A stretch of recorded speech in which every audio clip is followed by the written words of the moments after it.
নমস্কার বন্ধুরা, অনেক দিন পর স্বাগত ইউএক্সও মানে আনবক্সিং অপারেশন, যেটা সংক্ষেপে ইউএক্সও এখন নামে পরিচিত।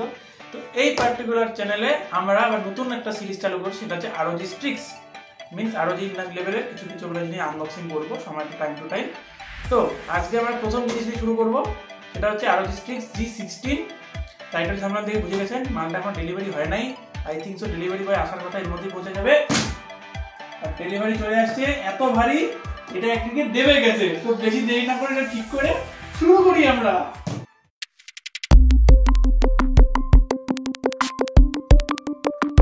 Audio Jungle।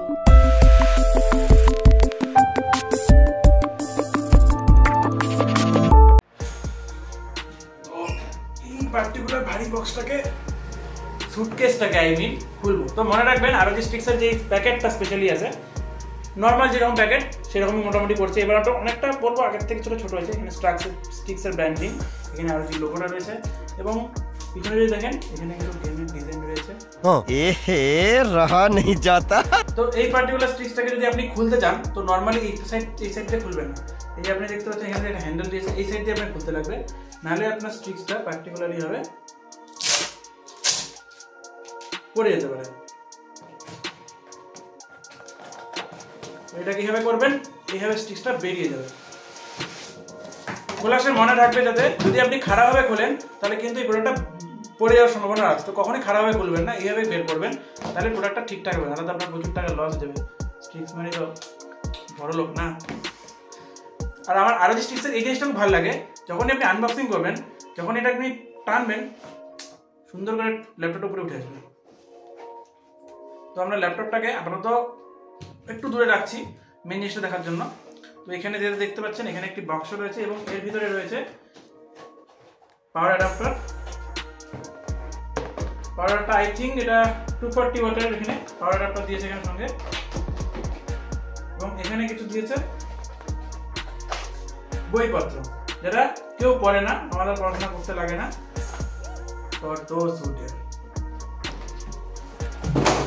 এবার এই পাওয়ার কোডটাকে আমরা সাইডে রাখবো, এখানে আমরা মেন ল্যাপটপটা না। তো নর্মাল যদি ল্যাপটপটা দেখেন, এটা অনেকটা ব্ল্যাক বলতে পারেন। এখানে কিছু কিছু বলা রয়েছে, আপনার স্পেশাল ফিচার্স বলা রয়েছে যে এখানে কি কীরকম আছে, যেমন কুলিং, টেম্পারেচার অপটিমাইজেশন। পার্টিকুলারলি খোলার পরে অনেকটা এরকম আপনার লুক পেয়ে যাবেন। এখানে টিপিক্যালি আরওজি লুক, তার সঙ্গে একটা দিয়েছে এখানে। গতবারের ডিজাইনের থেকে এবছরের ডিজাইনটা প্রায় সেম বলতে পারেন, কিন্তু একটা জিনিস কি, আপনি আরওজি স্ট্রিক্স G সিরিজে এখানে পিছনে যে লোগোটা আছে, লোগোটা কিন্তু RGB লাইট জ্বলে না।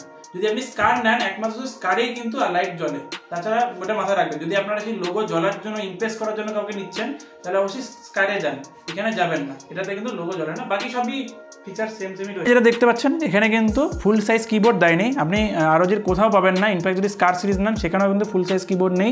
ইনফ্যাক্ট জাইফারাস সিরিজের মধ্যেও নাই। তো আপনারা যদি কেউ ফুল সাইজ কিবোর্ডের শৌখিন হন, তাহলে আপনি অন্য ব্র্যান্ড ট্রাই করতে পারবেন, জাস্ট লাইক এসার আই থিঙ্ক ওরা দেয়। কিন্তু এখানে আপনি নামপ্যাড পাবেন না ঠিকই, কিন্তু যেটা স্কার সিরিজ, এখানে যে আপনার ট্র্যাক প্যাড আছে, ট্র্যাক প্যাডের মধ্যে নামপ্যাড ইনক্লুড করা আছে, কিন্তু এখানে নেই এই সিরিজের মধ্যে পার্টিকুলারলি। কিন্তু ট্র্যাক প্যাডটা বলবো অন্য কাইন্ড অফ ল্যাপটপ থেকে, এই ক্যাটাগরি ল্যাপটপ থেকে অনেকটা বেটার এটা। এবার আমরা এখানে বুট করব।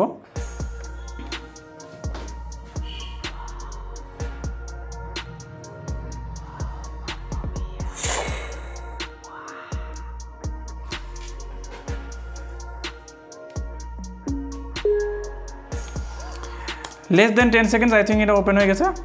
তো এখানে যথা করে দেখতে পাচ্ছেন, এখানে আপনি পেয়ে যাবেন পুরোপুরিভাবে এয়ার ভেন্ট। এখানে কোনো পোর্ট নেই। গত বছর কিন্তু এখানে পোর্ট দেওয়া হয়েছিল, এবছর এটা পোর্ট নেই। এই সাইডে আপনি পেয়ে যাবেন কিছু গ্রিল, তার সঙ্গে হচ্ছে আপনার main power adapter, Ethernet, HDMI port, Thunderbolt port এবং হচ্ছে আপনার টাইপ সি পোর্ট। এই থান্ডারবোল্ট এবং এই টাইপ সি দুটো পোর্ট থেকে আপনারা ডুয়াল স্ক্রিনের আপনি মনিটরিং নিতে পারবেন, কিন্তু থান্ডারবোল্ট পার্টিকুলার পোর্ট থেকে আপনি চার্জিং সাপোর্ট নেবেন না। এই পোর্ট থেকে আপনি চার্জিং সাপোর্ট নেবেন, 100 ওয়াট পর্যন্ত চার্জিং সাপোর্ট নেবেন। তার মানে যদি আপনার লাইট কাজ হয়, তাহলে আপনার সেই ভারী যে অ্যাডাপ্টার আছে সেটা নেওয়ার দরকার পড়বে না। এবং সেখানে হচ্ছে 3.5 mm জ্যাক, যেটা একজন গেমারের জন্য খুব দরকারি জিনিস। এটা এই সাইডে আপনি পেয়ে যাচ্ছেন দুটো পোর্ট, শুধুমাত্র দুটো পোর্টই দেওয়া হয়েছে। যদি আপনার এক্সট্রা পোর্ট লাগে তাহলে আপনাকে এক্সটেন্ড করতে লাগবে সেটা। এইটা একটা খুব ড্রব্যাক আমি বলবো, কারণ দুটো পোর্টের থেকে বেশি পোর্ট দেওয়া উচিত ছিল, কারণ এখনকার দিনে অনেক কিছুই লাগে আমাদের, কারণ একটা মাউস আপনি একটা যদি কিবোর্ড কানেক্ট করেন এক্সটার্নাল তাহলে পোর্ট শেষ হয়ে যাবে।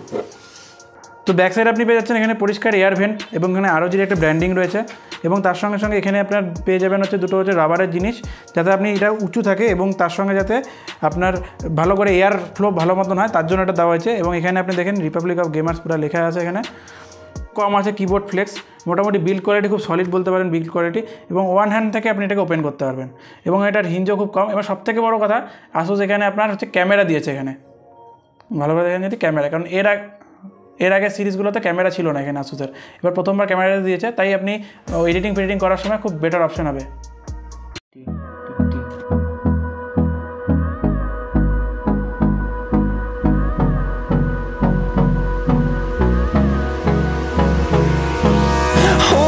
Close till I get up, time is barely on our side. I don't wanna waste what's left. The storms we chase are leading us, and love is all we'll ever trust. তো স্পেক্সের কথা যদি বলি তাহলে আপনি এখানে পেয়ে যাচ্ছেন i5 13 Gen HX processor, যেটা একদম ডেস্কটপ লেভেলের পারফরমেন্স দিবে। তার সঙ্গে পেয়ে যাবেন 6GB RTX 3050, যেটা 4GB 3050 থেকে অনেক পরিমাণ বেটার পারফরমেন্স দিবে এবং RTX 3060 থেকেও স্লাইডলি বেটার পারফরমেন্সই আপনি পেয়ে যাবেন। এছাড়াও থাকছে 95 ওয়াটের TGP এবং 16GB র্যাম, সঙ্গে থাকছে র্যামের দুটো স্লট এবং দুটো স্লটই অকুপাইড থাকবে, আপনার 8 করে এখানে থাকবে এবং আপনি র্যাম এক্সটেন্ড করতে পারবেন 32GB পর্যন্ত। এটা রয়েছে আপনার রিড রাইট স্পিড, তার সঙ্গে পেয়ে যাবেন দুটো SSD স্লট, আর পেয়ে যাচ্ছেন Wi-Fi 6E এবং ব্লুটুথ 5.3। এটা হলো সিনেবেঞ্চ স্কোর, আপনি চাইলে পজ করে পড়তে পারবেন পুরো স্কোরটা। গেমিং ল্যাপটপ হিসেবে কিন্তু এর বেজেলস কিন্তু খুবই থিন বলতে পারেন, প্রায় নাই বললেই চলে বেজেলস। তো এই প্রাইস পয়েন্টে এই বেজেলসটা আমার খুব ভালো লাগলো। এছাড়া আপনি এখানে পেয়ে যাবেন হচ্ছে আরমারি ক্রেট, যেটা হচ্ছে এখানকার নর্মাল আরমারি ক্রেট অনেকটা এরকম দেখতে। এখান থেকে আপনি CPU GPU সব অপটিমাইজেশন পেয়ে যাবেন এবং আপনার যদি আরও যে কিছু কী থাকে আপনি এখান থেকে আরও জিনিসপত্র এখান থেকে সব পেয়ে যাবেন। আপাতত এখানে স্টিক্স দেখাচ্ছে, এটা হচ্ছে টোটাল আরমারি ক্রেট। এখানে আপনার বিভিন্ন মোড পেয়ে যাবেন, ultimate, standard, eco mode, optimise, আপনি যেরকম ইচ্ছে সেরকম করতে পারবেন। এটা হচ্ছে আপনার পুরোপুরি আপনার উপরে। এবং এখানে CPU GPU ফ্যান সব কিছু এখানে ডিটেলস আপনি এভরিথিং ডিটেলস আপনি এখানে পেয়ে যাবেন। আপনি এটা ডিসপ্লে মোটামুটি 2K এর মতো ডিসপ্লে রেজুলেশন পেয়ে যাবেন। আর সামথিং একটা নাম হচ্ছে, আমি আবার নামটা মাথায় নেই, সামথিং WB হবে। এখানে আপনি ট্রান্সপারেন্ট কিবোর্ড কি পেয়ে যাবেন, QWER, আর এখানে এই পার্টিকুলার চারটা। এছাড়াও এখানে আপনি স্পেস বারটা ট্রান্সপারেন্ট পেয়ে যাচ্ছেন। এটাতে রয়েছে 3050 GPU, 3050 6GB RAM, VRM RAM. তো মতলব FPS মানে একদম মাখন FPS পেয়ে যাবেন এখানে। তো কেউ টেস্ট করা যাক আবারও তো আমরা এখানে। তো প্রথমে আমরা কাউন্টার স্ট্রাইক দিয়ে স্টার্ট করছি। তো দেখতে পাচ্ছেন কাউন্টার স্ট্রাইকটা আমরা হাই সেটিংসে রাখবো এবং দেখি কত FPS পাওয়া যায়। তো যথাক্রমে দেখছেন 100-র কাছাকাছি FPS, 83, 122 এবং আপনি দেখতে পাচ্ছেন TGP ভালো ইউজ হচ্ছে, 85 ওয়াট বার করছে এবং থার্মাল যেটা আছে টেম্পারেচার সেটা মোটামুটি অনেক কন্ট্রোলে রয়েছে এবং পারফরমেন্স দেখতে পাচ্ছেন স্মুথ পারফরমেন্স চলছে, কোনো ল্যাগ নেই, কোনো ডিলে নেই। তো এটা বেটার অপশন। আর এখানে আমাদের রুম টেম্পারেচার কিন্তু 23 ডিগ্রি টেম্পারেচারের মধ্যে রয়েছে। এবার আমরা খেলব ভ্যালোরেন্ট। এখানে FPS বাই ডিফল্ট রেখেছি আমরা এবং সেটিংস, ম্যাক্স সেটিংস, গ্রাফিক্স। এবং এখানে দেখতে পাচ্ছেন আপনি আপনার স্ক্রিনে রয়েছে প্রায় 350-এর উপর FPS টানছে এবং আপনি হচ্ছে ওয়াট কিন্তু ভালোই TGP ইউজ হচ্ছে, 60 ওয়াট 65 ওয়াটের মতন ইউজ হচ্ছে। তারপরে কিন্তু যথেষ্ট স্মুথ এবং টেম্পারেচার কিন্তু এখনও কন্ট্রোলে রয়েছে, 80-র উপর টেম্পারেচার কিন্তু এখনও ড্র হচ্ছে না। তো এটা একটা খুব ভালো এই গেমিং ল্যাপটপের, যেটা বলছিলাম ROG-এর কুলিং সিস্টেম কিন্তু খুবই ভালো। এবং নেক্সট ফার ক্রাই আপনারা দেখেন, সেটিংস আপনাদের সামনে দেখাচ্ছে, আলট্রাশপ রয়েছে এবং পারফরমেন্স আপনাদের স্ক্রিনের সামনে রয়েছে, যথেষ্ট বেটার পারফরমেন্স গেমিংয়ের দিক থেকে এনাফ। তারপরে আমরা খেলবো GTA 5, এটাও আমরা হাই সেটিংসে খেলবো এবং পারফরমেন্স আপনাদের স্ক্রিনের সামনে রয়েছে। যথাক্রমে 100-150-র উপর FPS ড্র হচ্ছে, যেটা বলবো ফার বেটার এবং কোনো ল্যাগ নেই, পুরো স্মুথ এবং গ্রাফিক্স কোয়ালিটি এখন। এরপর আসছে গড অফ ওয়ার, যেখানে আপনি দেখতে পাচ্ছেন বাঁদিকে আমরা DLSS অফ রেখেছি এবং ডান দিকে আমরা DLSS অন রেখেছি। তো আপনাদের পারফরমেন্স আপনাদের হাতের সামনে রয়েছে। ডান দিকে যেখানে আপনি DLSS অন করা সত্ত্বেও আপনার 60-র কাছাকাছি FPS যাচ্ছে, এখানে আপনি পেয়ে যাচ্ছেন 15 কাছাকাছি FPS। এরপরে আসছে RDR2, বাঁদিকে আমরা DLSS অফ রেখেছি, ডান দিকে DLSS অন রেখেছি এবং ম্যাক্স গ্রাফিক্স সেটিংসের মধ্যে দেখতে পাচ্ছেন আপনাদের হাতে FPS-এর খুব একটা বেশি ডিফারেন্স নাই, কারণ এটা অনেকটা পুরনো গেম একটু হয়ে গেছে, দ্যাটস ওয়াই, বাট টানছে কিন্তু ভালোই। নেক্সট ফোরজা হরাইজন, বাঁ দিকে DLSS অফ এবং ডান দিকে DLSS অন। তো সেভ আপনাদের হাতের সামনে রয়েছে, স্ক্রিনের সামনে কীরকম পারফরমেন্স আসছে। তো যতদূর টেস্ট করলাম তার থেকে এটা বলতে পারবো ভ্যালু ফর মানি অবশ্যই, পারফরমেন্স অনেক ভালো এবং আপনারা যেটা দেখছেন থার্মালও খুব বেটার, কারণ ROG কুলিং সিস্টেম খুবই ভালো। যেটা বললাম এসআর নিট্রো বাজেট টাফের থেকে তো অনেক বেটার ROG সিরিজটা। এরপরে আসছে সাইবারপাঙ্ক 2077, বাঁ দিকে রেড ট্রেসিং অফ রেখেছি, ডান দিকে রেড ট্রেসিং অন এবং DLSS 2 অন, 2 রাখছি কারণ এখানে আপনি হচ্ছে 4050 না 4060 না, তাই 2ই মাত্র ম্যাক্সিমাম পাবেন এবং দেখতে পাচ্ছেন যথেষ্ট বেটার। এবং ডান দিকে আমরা রেড ট্রেসিং অন করেছি, আলট্রা করেছি, জানি অত ভালো বেটার দিবে না, বাট মোটামুটি পেয়ে যাচ্ছেন, এরকমই দেখছেন। তো রেজাল্টটা আপনাদের হাতের সামনে রয়েছে। তো মিড রেঞ্জের গেমিংয়ের জন্য এনাফ, হাই এন্ড গেমিং করতে গেলে আপনার 4060 লাগবে, এটার উপর উঠতে পারেন। ওভারঅল আপনাদের সামনে ভিউ রয়েছে এই পর্যন্ত। একটা এরকম পেয়ে যাবেন যেখানে কালার কোয়ালিটি বা কালার অ্যাকুরেসি খুবই ভালো। সাইড অ্যাঙ্গেল আপনি মোটামুটি অনেকটাই দূর অব্দি পেয়ে যাবেন সাইড অ্যাঙ্গেল ভিউ। যেহেতু ডলবি ভিশনের সাপোর্ট আছে তাই আপনি কালার কন্ট্রাস্ট এবং কালারের কোয়ালিটি খুবই বেটার পাবেন এখানে অন্য ডিসপ্লের থেকে। তো ডিসপ্লে এই প্রাইস পয়েন্টে 90,000-এর প্রাইস পয়েন্টে এত সুন্দর ডিসপ্লে সত্যি অনেক খুব কম ল্যাপটপে পাওয়া যায়, যেখানে আপনি তাই বলে আরও হচ্ছে রগের মধ্যে তো আরোই কম পাওয়া যায় আর কি। এবং যেহেতু এখানে আপনি ডলবি অ্যাটমসের সাপোর্ট রয়েছে তাই অনেকটা এরকম সাউন্ড পেয়ে যাবেন আপনি কোয়ালিটি। এটা হচ্ছে আপনার অর্ধেক সাউন্ড।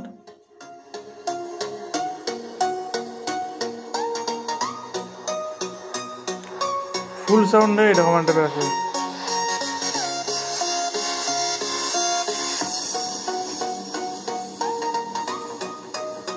সো ওভারঅল যদি বলি ইয়েস গেমিং ল্যাপটপটা ভালো, কিন্তু একটু ওভার প্রাইস হয়ে যায়, কারণ আপনি এই প্রাইস পয়েন্টে অন্য ল্যাপটপ জেসে নিট্রো যদি দেখেন বা এইচপির আপনার পিভিলিয়ান চলে আসে এবং ওমেনও চলে আসবে এই দামের মধ্যে। এছাড়াও টাফ অবশ্যই বেটার চয়েস, তার মধ্যে পারফরমেন্স একটু বেশি হবেন। কিন্তু যদি থার্মালস বলেন, এই ল্যাপটপে যে থার্মালস আশা করি এই প্রাইস পয়েন্টে বা এই আশপাশে কোনো কোম্পানি বা কোনো ব্র্যান্ড আপনাকে সেটা দিতে পারবে না।